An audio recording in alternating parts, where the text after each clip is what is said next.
Hey sports fans, here we are at Hog Island Boat Works. We're going to talk about plastic welding, taking plastic stick and putting it in our Hog Island boats to do repairs. Before I plastic weld, I'll have a soldering iron of some shape or size. I like to preheat my plastic. When I preheat now, I use a blowtorch. I'll light the torch and I'll preheat till it just gets gooey like a little marshmallow. Something to clean my little welder, a wire brush.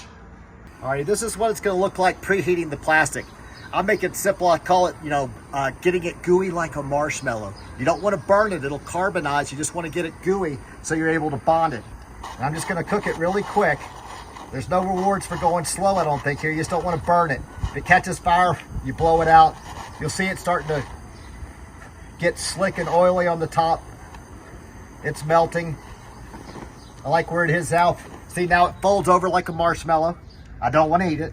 Backfill with it. I'm gonna pull off that little hot end right into my little hole.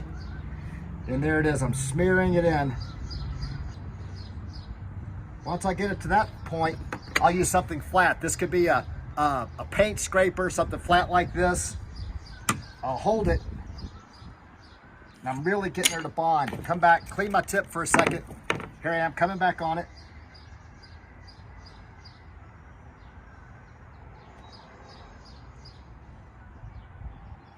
Press her one more time.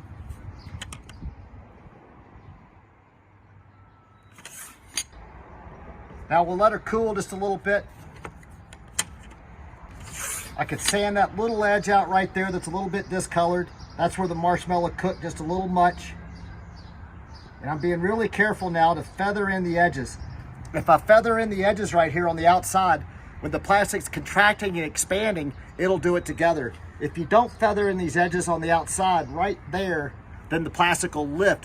When we're welding, we make stick out of the same resin, or very similar, same polymers, and we preheat them, and we're bringing them just like we are in the oven to a liquid state, and we're bringing them back down here.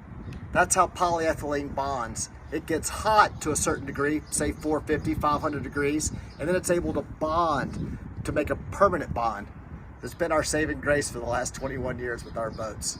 You can hit them, you can put holes in them, things can happen to them, and ultimately you can repair them to some degree.